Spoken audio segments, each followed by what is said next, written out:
At Dad's retirement party, he tossed my gift in the trash, saying, "Is this a joke?"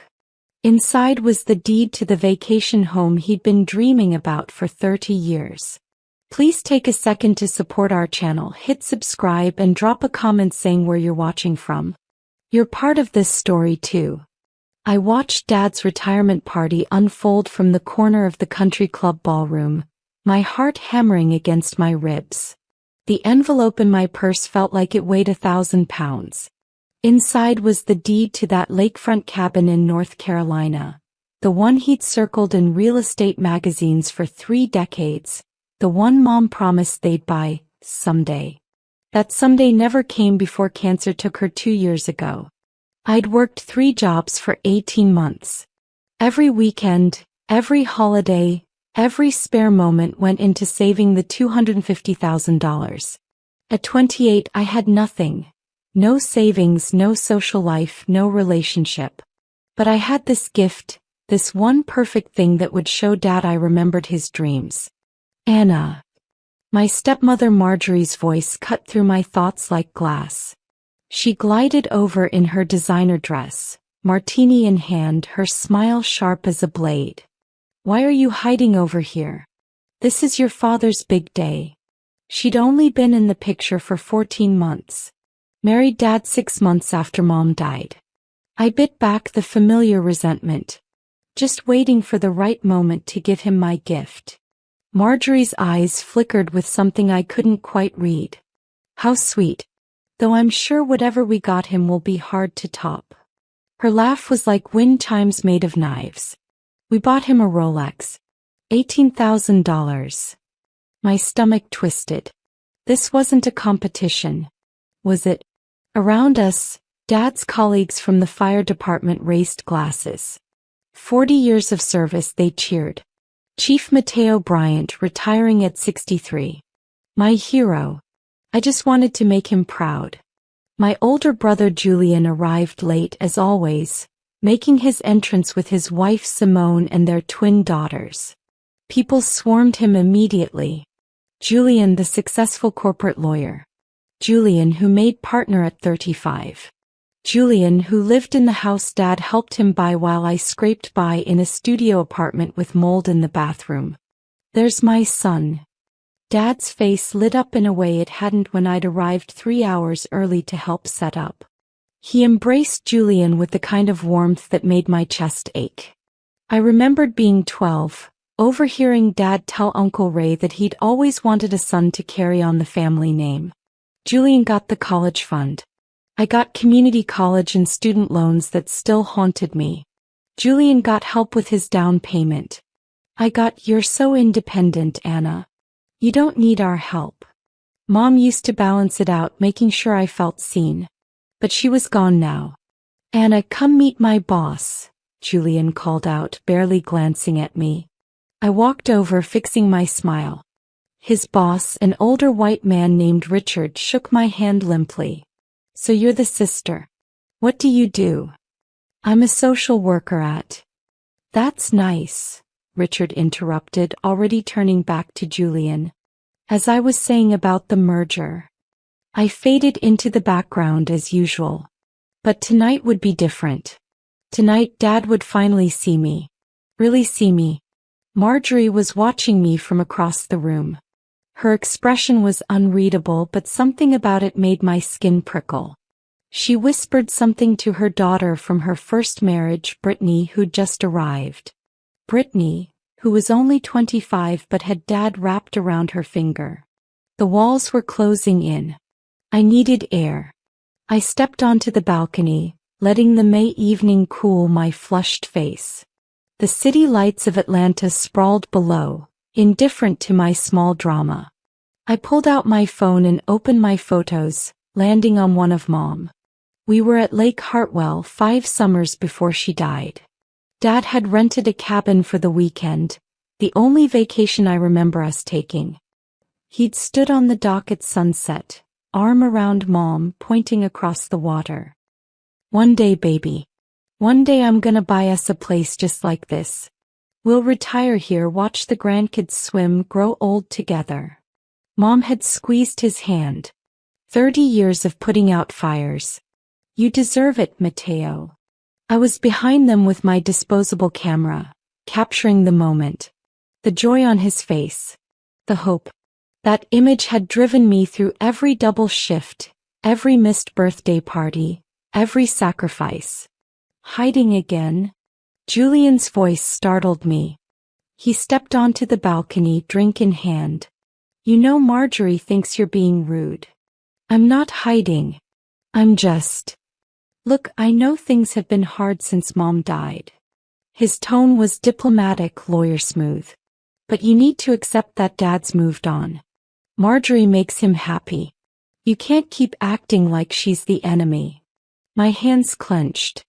I never said. You don't have to say it. It's written all over your face. He sighed. Dad deserves to be happy, Anna. Don't ruin tonight with your attitude. My attitude. As if I was the problem. As if I hadn't spent the last 2 years watching Marjorie systematically erase Mom from Dad's life. The photos that disappeared. The furniture that got donated. Mom's garden that got paved over for a hot tub. I have a gift for him, I said quietly. It's important. Julian patted my shoulder like I was a child. That's sweet. Just, don't make it weird, okay? Back inside, Marjorie was tapping a champagne glass with her perfectly manicured nails. The crowd quieted. Everyone, thank you so much for celebrating Mateo tonight. 40 years of heroism, of saving lives, of being Atlanta's bravest. She gazed at Dad with adoring eyes that somehow felt performative. And now, as he begins this new chapter, I have a special announcement. My pulse quickened. This wasn't part of the plan. Marjorie wasn't supposed to speak. As many of you know, Mateo has always dreamed of a quiet retirement by the water. Murmurs of agreement rippled through the crowd. My stomach dropped. Oh, she couldn't possibly. So I've spent the past 6 months secretly planning the perfect gift. Mateo, darling, we're moving to our new lake house in North Carolina. She produced a set of keys from her purse, dangling them triumphantly. I closed on the property yesterday. We leave in 2 weeks. The room erupted in applause. Dad's face went through shock, joy, then pure elation. He swept Marjorie into his arms, kissing her as people cheered. Baby, you didn't. How did you? I used my inheritance from my mother, Marjorie said loudly enough for everyone to hear. Nothing's too good for you, my love. I couldn't breathe. The envelope in my purse suddenly felt like evidence of my own stupidity. She'd bought him a lake house. I'd bought him a lake house.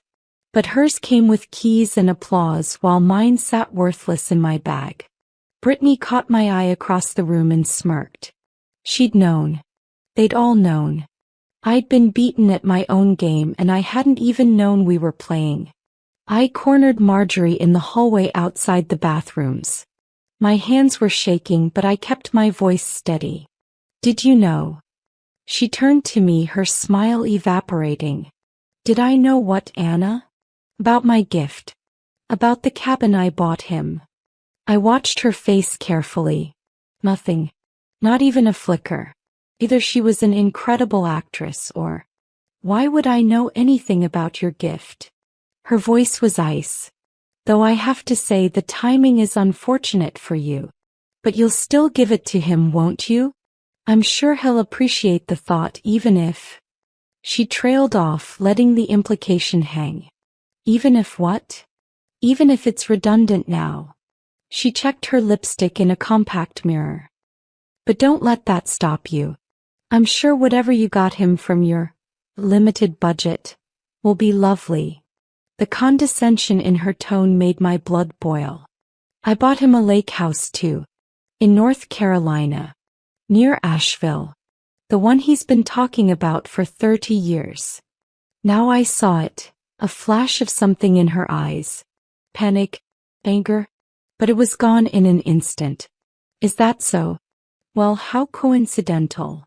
She snapped the compact shut. Mateo and I are moving to Lake Norman. 2,500 square feet for bedrooms, boat dock. Where's yours? Lake Lure. 3 bedrooms, original hardwood, half-acre. Lake Lure. She laughed, short and sharp. That's 2 hours from where we'll be. So your gift is a property he'll never use in a location that's inconvenient, that he'll now have to maintain or sell. Quite the burden you're giving him.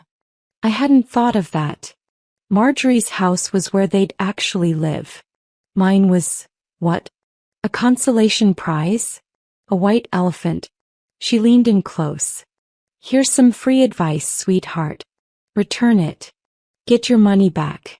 Use it to fix whatever's broken in your own life instead of trying to buy your father's love. Then she walked away, leaving me gutted in the hallway. I should have left. Should have driven home, put the deed in a drawer and never spoken of it. But I'd worked too hard. Sacrificed too much. This gift represented 18 months of my life and Dad deserved to know that. I found him in the center of a crowd, regaling everyone with stories from his glory days. The fire at the apartment complex in '98. The child he rescued from the car accident in 2003. He was holding court the way he always did, the way he'd done at every family gathering when Mom was alive and I was invisible. Dad. I touched his elbow. Can I talk to you for a minute? He turned, his smile dimming slightly. Anna, honey, I'm right in the middle of. It'll just take a second. I have something for you. Julian appeared at Dad's other side. Sis, maybe later? People are. No, it's fine. Dad's voice had that forced cheerfulness he used when he was irritated but trying to be nice. What is it, baby girl? My hands trembled as I pulled out the envelope. It wasn't fancy, just a manila folder from Staples. Inside, the deed, the keys, and a photo of the cabin I'd printed from the realtor's website. I know Marjorie already gave you an amazing gift, I started, my voice cracking. But I wanted you to have this too. I've been working on it for. Dad took the envelope, barely glancing at it. Anna, sweetheart, you didn't have to get me anything. Your presence here is gift enough. Just open it. Please. The crowd had quieted, sensing drama. Dad opened the envelope, pulled out the contents. His face went through several emotions I couldn't read. Then he looked at me, his expression hardening. Is this a joke? The words hit me like a physical blow. What? No, You bought me a house? His voice was rising. Without asking me. Without discussing it with me or Marjorie. I stammered. I thought, you always talked about Lake Lure, about retiring there, and I wanted to. You thought what exactly? Dad's face was reddening. That you could just make a major financial decision for me? Do you have any idea how complicated this makes everything? Property taxes, maintenance, insurance. We already have a lake house, Anna. People were staring now. I felt my face burning. I was trying to do something nice. You've dreamed about this for 30 years. 30 years ago, yes. But things change. Plans change. I've moved on. He shoved the papers back into the envelope. This is the most irresponsible thing I've ever seen. What were you thinking? Marjorie had materialized beside him, her hand on his arm. Mateo, let's not make a scene. But he was already walking toward the garbage can in the corner of the room. My heart stopped. Dad, no. He threw the envelope into the trash with such force that it hit the bottom with a slap that echoed through the silent room. I don't need 2 houses, Anna. And I don't need you making decisions about my life without consulting me. The trash. He'd thrown it in the trash. In front of everyone. 18 months of my life, every sacrifice, every missed moment. Trash. Julian grabbed my arm. Okay, let's go get some air. I yanked away from him. He knew. You both knew about Marjorie's gift, didn't you? The look on his face was answer enough. Did everyone know except me? My voice was getting louder, hysteria creeping in. Was this whole thing planned? Get Anna to waste her money so you could all laugh. Nobody's laughing, Dad said, but I saw Brittany behind him, her hand over her mouth, shoulders shaking. He was absolutely laughing. I ran. Pushed through the crowd, through the double doors into the parking lot. Behind me I heard Julian calling, but I didn't stop. I sat in my car for 20 minutes, hands gripping the steering wheel, tears streaming down my face. My phone buzzed. Julian. I ignored it. Buzzed again. That. Ignored. Then a number I didn't recognize. Hello. My voice was wrecked. Is this Anna Bryant? A woman's voice, professional. This is Sandra Ramsey from Lakeview Properties. I wanted to follow up on the Lake Lure property. You'd mentioned possibly listing it for sale. I hadn't mentioned that. I'd only spoken to the realtor twice. Once to view it, once to close. I'm sorry, who gave you this idea? Boss. Your stepmother, Marjorie Bryant. She called me this afternoon asking about the resale value and how quickly we could list it. She said you'd be calling to authorize the listing. The world tilted. Marjorie called you? Today. Before the party. Yes, around 2 p.m. She seemed quite familiar with the property details. I assumed she was helping coordinate. I hung up. My mind was racing. Marjorie had called the realtor before the party. Before Dad opened the gift. Before he threw it in the trash. She'd already been planning to sell it. Which meant she'd known about my gift all along. But how? I'd told no one. The purchase was in my name only. I'd been so careful. Unless. The realtor. I'd used Lake Hartwell Properties for the purchase. Same company Dad and Mom had talked to years ago about buying. Marjorie must have called them, fishing for information, maybe claiming to be coordinating a surprise. The realtor probably mentioned they'd recently sold the Lake Lure property to a Anna Bryant. Marjorie had orchestrated everything. The announcement. The timing. The public humiliation. She'd known exactly what my gift was and had deliberately beaten me to it, made mine worthless, ensured Dad would reject it. And Dad had played his part perfectly, never questioning, never thinking twice about throwing his daughter's heart in the garbage. My phone rang again. This time it was Simone, Julian's wife. Don't hang up, she said immediately. I need to tell you something. Simone's voice was tight with urgency. I'm in my car. Julian doesn't know I'm calling. You need to hear this. What? I was exhausted, emotionally gutted. 3 months ago, I overheard Marjorie on the phone with her attorney. She was asking about George's inheritance laws, about what happens to property purchased during a marriage versus before. Simone took a breath. Anna, I think she married your dad for his money. I almost laughed. Dad's a retired fire chief. He doesn't have money. He has a pension worth almost $3 million over his lifetime. He has the house in Buckhead that's worth $800,000 fully paid off. He has life insurance investments. And when your grandmother died last year, he inherited her estate, another $500,000. My grandmother. Dad's mother. I'd been so wrapped up in work I'd barely processed her death. The funeral was a blur. I didn't know about any of that. Because Marjorie made sure you didn't. She's been isolating him, slowly cutting you and Julian out. Well, you more than Julian. She sees you as competition. Simone's voice dropped. After I heard that call, I started paying attention. She's been transferring money, changing beneficiaries. Your dad mentioned updating his will last month. I guarantee you're not in it anymore. Why are you telling me this now? Because watching what she did tonight made me sick. That was calculated, Anna. That was cruelty. And your dad. She paused. Your dad's changing. He's not the man your mom married.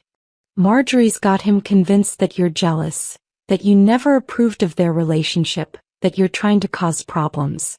She's been poisoning him against you for months. I remember Dad's face as he threw my gift away. The coldness. The anger. That wasn't my father. Or was it? There's something else, Simone continued. Brittany, Marjorie's daughter? She's been arrested twice for credit card fraud. Marjorie paid to make it go away both times. And guess whose credit she stole the second time? Whose? Your dad's. I woke up at dawn, my pillow damp with tears, my eyes swollen. My phone showed 23 missed calls. 12 from Julian, 7 from Dad, 3 from Marjorie, and 1 from my Aunt Pauline, Mom's sister. I called Pauline back. She answered on the first ring.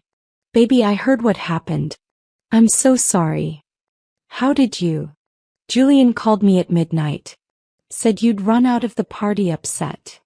Her voice was gentle but firm. Anna, I need to tell you something about your mama. Something I promised her I wouldn't say until you needed to hear it. I sat up in bed. What? Your mama knew she was dying 6 months before she told anyone. She used those 6 months to make sure everything was in order for you. She had a lawyer draw up documents, set aside money. She made your daddy promise he'd take care of you, that he'd make sure you got your fair share of everything. My chest tightened. What are you saying? I'm saying there's an account at First National Bank in your name. Your mama put $75,000 in it. Life insurance money. She made your daddy co-signer so he could help you access it when you needed it. $75,000. I'd been working 3 jobs. Struggling to save. Why didn't Dad tell me? Silence. Then, check your credit report, baby. Check it right now. I pulled up the app on my phone with shaking hands. Loans. Multiple loans. Credit cards. All opened in my name over the past 14 months. Total debt, $83,000. All delinquent. That's not me, I whispered. I didn't open these. I know, baby. But someone with access to your social security number and birth certificate did. Someone who had legal access to your documents as your father's spouse. Marjorie. Marjorie had stolen from Mom's account for me, ruined my credit, and probably used the money for her lake house. You need a lawyer, Pauline said. And you need to get that deed from the trash before someone else does something with it. I drove back to the country club at 7 a.m. The cleaning crew was there. I explained I'd left something at the party and they let me in. The ballroom was trashed. Empty glasses, wilted flowers, crumpled napkins. The garbage cans had been emptied. Looking for something specific? An older black woman in a cleaning uniform asked. Her name tag said Dorothy. An envelope. Someone threw it away last night. Manila folder with papers inside. Dorothy studied my face. Your Chief Bryant's daughter. I saw what happened. She walked to a supply closet, reached behind a shelf and pulled out my envelope. I grabbed it after you left. Saw what was inside. Nobody throws away a deed to a house unless they're hurting too much to think straight. I took it with shaking hands. Thank you. God, thank you. My husband was a firefighter. Died in the line of duty 12 years ago. Dorothy's eyes were kind. Your daddy was at the funeral. Gave the eulogy. He was a good man then. I don't know what happened to him, but that man last night? That wasn't Chief Mateo Bryant.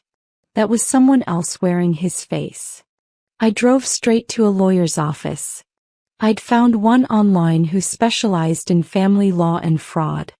Her name was Vanessa Sellers, and her reviews mentioned she was ruthless. Let me get this straight, Vanessa said after I'd explained everything. She was 40-something with natural hair and sharp eyes that missed nothing. Your stepmother committed identity theft. Your father possibly conspired in it or at minimum was negligent as a co-signer, and they publicly humiliated you to cover their tracks? I don't think Dad knew about the fraud. I think Marjorie. Doesn't matter. He had a fiduciary responsibility to protect that account. He failed. And you have proof of damages. Emotional distress, financial harm, reputational damage. She leaned forward. Do you want to go after them? Did I? They were my family. Dad was all I had left. Except he'd thrown me away as easily as he'd thrown away my gift. Yes, I said. I want to go after them. Vanessa insisted on being present when I confronted Dad. We arranged to meet at his house, the house Mom had decorated where I'd grown up, that now had Marjorie's stamp on every surface. Dad answered the door in his bathrobe, confused. Anna. It's 9 a.m. on a Sunday. What's... He saw Vanessa. Who's this? My attorney. We need to talk about the account at First National Bank. The one Mom set up for me. His face changed. Anna, I can explain. You can explain how $83,000 got stolen from my account? How credit cards were opened in my name? How my credit score is now 427. My voice was steel. I'd cried all my tears. Now I was just angry. Where's Marjorie? She's asleep. And you need to lower your voice. Marjorie! I shouted. Get down here. Now. She appeared at the top of the stairs in a silk nightgown, playing innocent. Anna, what on earth? You stole from me. You committed identity theft. And you're going to fix it or I'm pressing charges. Dad moved between us. Now wait just a minute. Nobody's pressing charges against anyone. We're family. Are we? I looked at him, really looked at him. Because family doesn't throw gifts in the trash. Family doesn't steal. Family doesn't lie. I didn't steal anything, Marjorie said, but her voice wavered. Vanessa stepped forward. Mrs. Bryant, I have bank records showing withdrawals from Ms. Bryant's account that correspond with deposits into your personal account. I have credit applications with her forged signature that match your handwriting from your marriage license. And I have testimony from the realtor that you called asking about the Lake Lure property before the party, which means you knew about the gift and deliberately orchestrated its rejection. The color drained from Marjorie's face. So here's what's going to happen, Vanessa continued. You're going to repay every cent plus damages. You're going to contact the credit bureaus and fix her credit. And you're going to sign an affidavit admitting what you did. Or what? Dad's voice was defensive, protective, of Marjorie, not me. Or we file criminal charges, sue for damages and expose everything publicly. Your pension could be affected if it's found you were complicit in fraud. The legal process took 4 months. Marjorie repaid the money in full plus $50,000 in damages. Her lawyer tried to fight it, but the evidence was overwhelming. Dad stood by her throughout, which told me everything I needed to know about where his loyalties lay. Julian called occasionally, trying to mediate. She's going to therapy, he'd say. Dad wants to rebuild the relationship. But I was done building relationships with people who'd rather destroy me than admit they were wrong. I kept the Lake Lure cabin. Turned out it was exactly what I needed. I quit 2 of my 3 jobs, kept my social work position and spent weekends at the lake. I painted the shutters blue like Mom always wanted. Planted a garden. Built a life. Aunt Pauline visited often. Simone and her daughters came for a week in the summer. Dorothy from the country club came for Thanksgiving, and we laughed about the rescue mission for my deed. A year after the party I got a letter from Dad. He'd filed for divorce from Marjorie. She'd been arrested for defrauding another elderly man she'd met online. Dad was alone, his pension diminished by legal fees, his reputation damaged by association. He wanted to talk, he wrote. He wanted to explain, to apologize, to start over. I read the letter once. Then I lit it on fire in my fireplace and watched it burn. Some bridges, once burned, aren't meant to be rebuilt. Some families are the ones you choose, not the ones you're born into. And some gifts, the ones you give yourself, are the only ones that matter. I sat on my dock watching the sunset paint the water gold and pink. The cabin creaked behind me, settling into itself. Mom's cabin. My cabin. The home I'd built from sacrifice and determination and love. Dad had called it a joke. But I was the one laughing now, whole and healed and free, while he lived with the consequences of choosing cruelty over compassion, Marjorie over his daughter, pride over love.